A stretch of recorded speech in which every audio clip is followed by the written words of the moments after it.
અને કોઈ પર મેં હર પૂગ્યા જ નહીં. એથી દશરથ દીકરને એ જુઓ કાંધે નો ચડ્યો ઈ કાગડા. પણ ઇન્દ્ર આરતીયું કરે ને જને રમે ઘર પુત્ર રામ. પણ ઈ દશરથ રાજાને ટાણે મરણ તમામ. એ ઓલા કીધેલ જો ગાંડાઈ કાગ કે તો રઘુકુલ ભૂષણ રામ નું ગાદી તણું મુહૂર્ત જશે. આજ્ઞા પિતાની જાગે સુખો વૈભવધણા. સીતા વસી સહવાસમાં અમ દેશની આર્ય રમણી અમર છે ઇતિહાસમાં. ભાઈ અમર છે ઇતિહાસ. ચારણોની જે કવિતા છે, ચારણોનો જે તર્ક છે, એવા એવા મહાકવિઓ જેમ જોગમાયાઓ ચારણોમાં જન્મી 9 લાખ લોબડિયાળીઓ, એમ ચારણોમાં એવા કવિઓ પણ જન્મ્યા.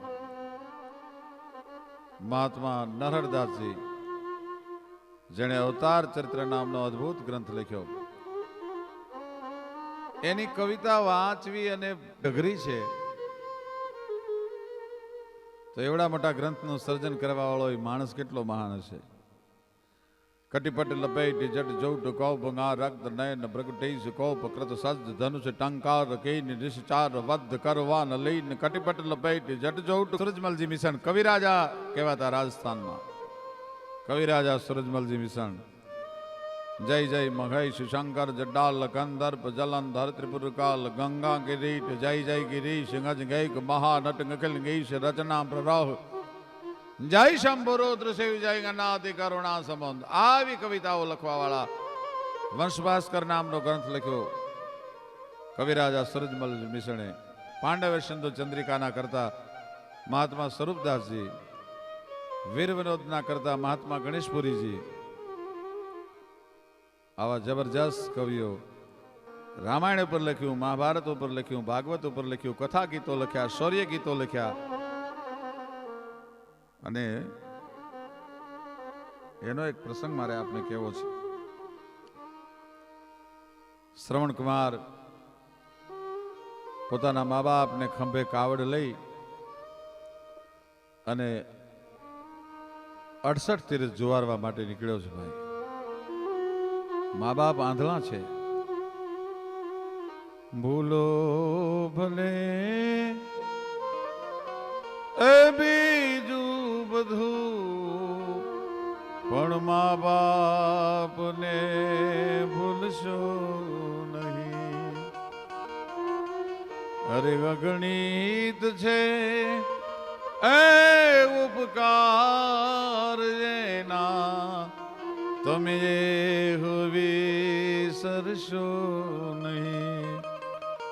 અરે ભૂલો ભલે બીજું બધું પણ દુનિયામાં તમારા મા બાપને ભૂલશો નહીં. જેના ઘરમાં માવતર રાજી હોય એ દેવ દર્શન ન કરે તો ચાલે, એ માળા ફેરવે નહીં તો ચાલે, પણ માવતરને રાજી રાખે એ દીકરાના ભંડાર અભરે ભરાતા હોય છે. દીકરાને જો જીવતરમાં સુખ જોતું હોય તો પોતાના માવતરને રાજી એકવાર દિલથી કરી જોવે, પછી ખબર પડે બીજું બધું પણ દુનિયામાં તમારા મા બાપને ભૂલશો નહીં. જેના ઘરમાં માવતર રાજી હોય એ દેવ દર્શન ન કરે તો ચાલે, એ માળા ફેરવે નહીં તો ચાલે, પણ માવતરને રાજી રાખે એ દીકરાના ભંડાર અભરે ભરાતા હોય છે. દીકરાને જો જીવતરમાં સુખ જોતું હોય તો પોતાના માવતરને રાજી એકવાર દિલથી કરી જોવે, પછી ખબર પડે. અને મા બાપને દુભવે પછી એને જો જોવું હોય તો જોઈ લે કે સુખ કેટલું મળે છે અને દુઃખ કેટલું મળે. શ્રાપ ન દે મા બાપ કોઈ દી દીકરાને, પણ એની અંદરની આંતરડી વલોવાય, દીકરો સુખી ન થઈ શકે કોઈ દિવસ. શ્રવણ કુમાર જેવો દીકરો ભાઈ પોતાના મા બાપને ખંભે કાવડ લઈ અને 68 તીર્થ જુવારવા માટે નીકળ્યો છે. હાલતા હાલતા હાલતા હાલતા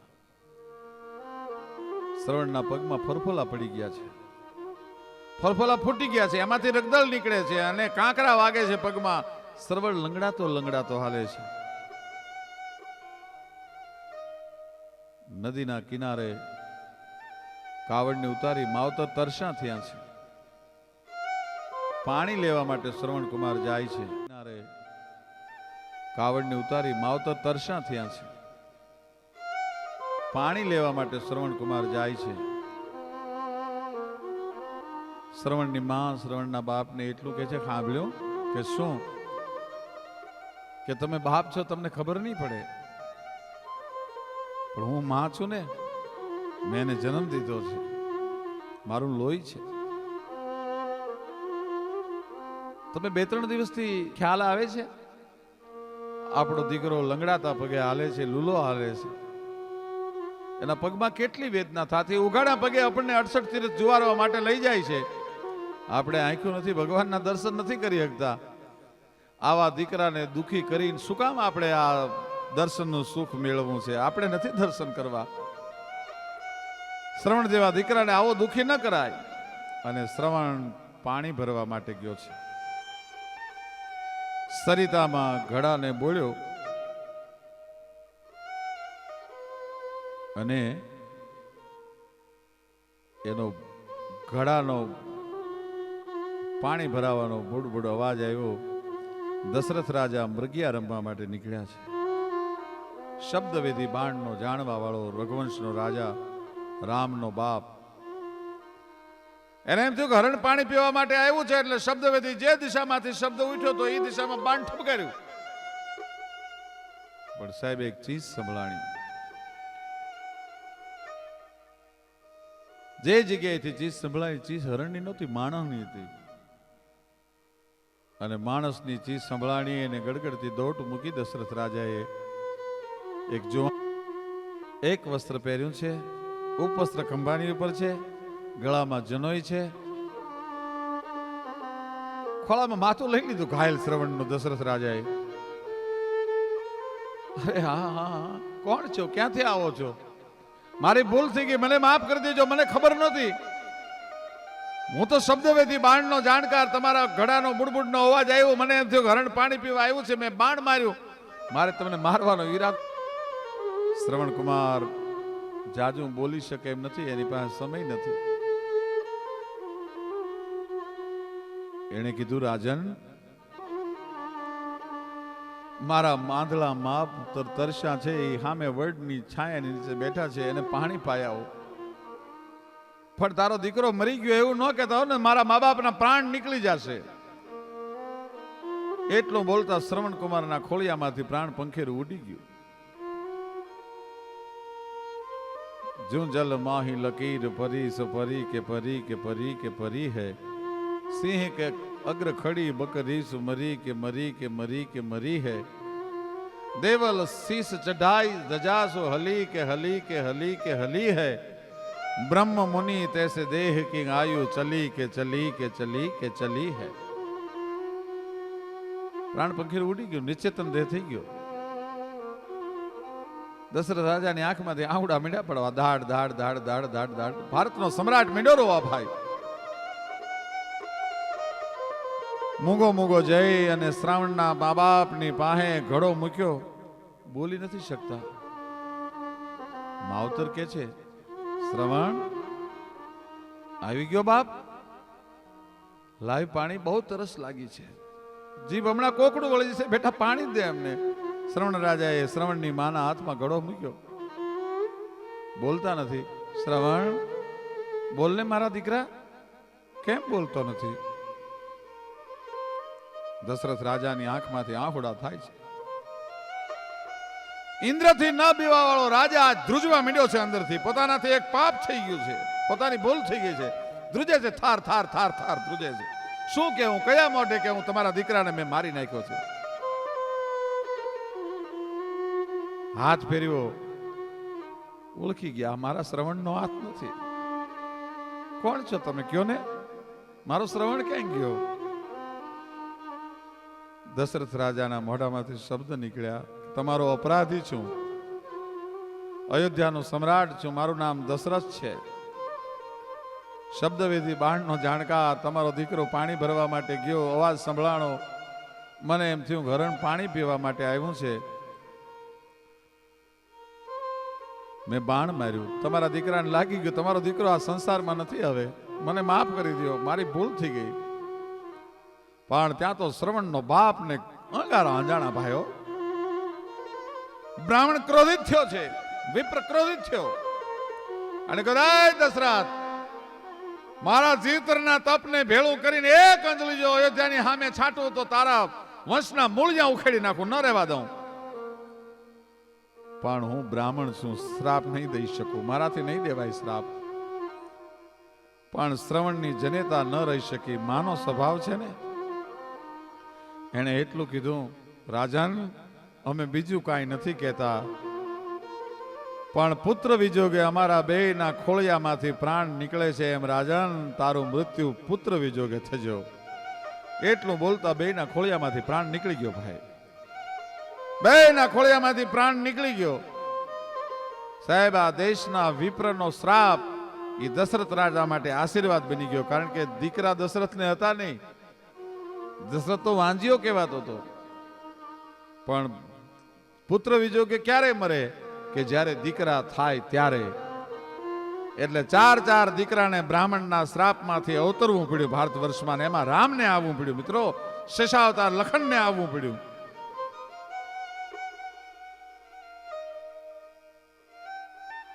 રામને વનવાસ કઈ દીધો છે.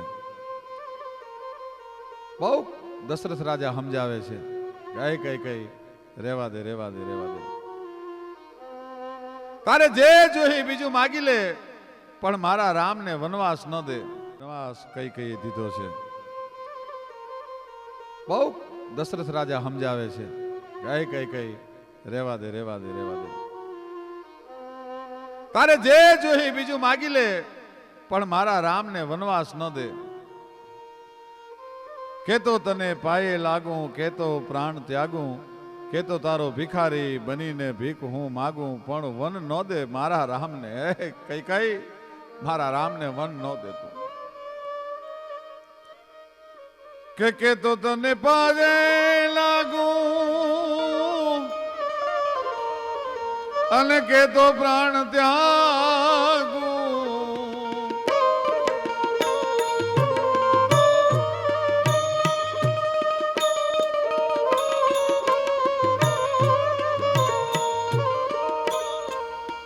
કે તો તને પાયે લાગું, કે તો પ્રાણ ત્યાગું,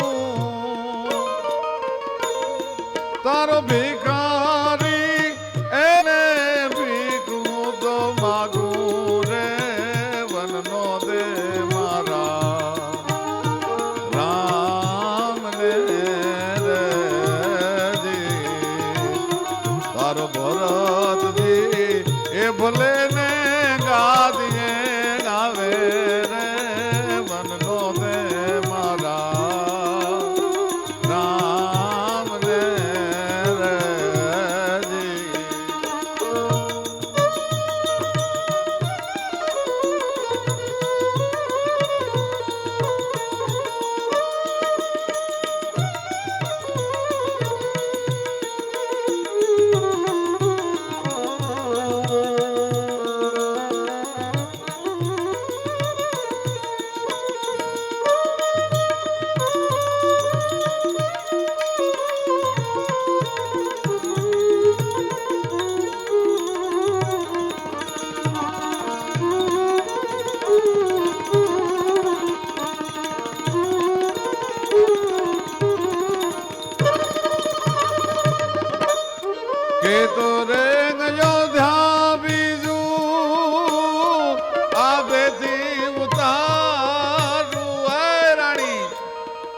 મારામાં એટલી તાકાત છે, બીજું અયોધ્યાનું રાજ આયા ખડું કરી દો, આપમાંથી અયોધ્યા ઉતારી દઉં. કે તો રે અયોધ્યા બીજું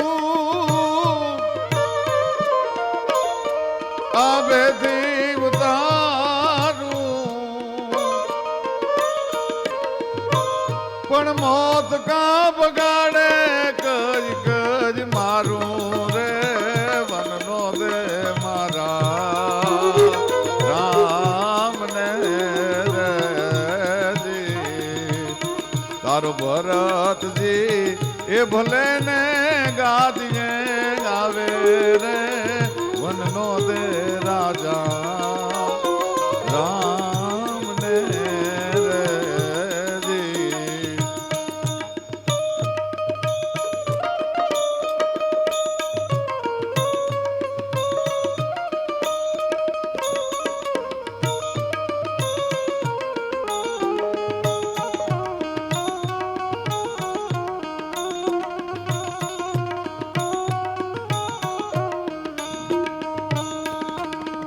અમારા પિંગળસિંહભાઈ ગઢવી પિંગળસિંહ બાપુ જામનગર લખે છે કે તો તને પાયે લાગુ કે તો પ્રાણ ત્યાગુ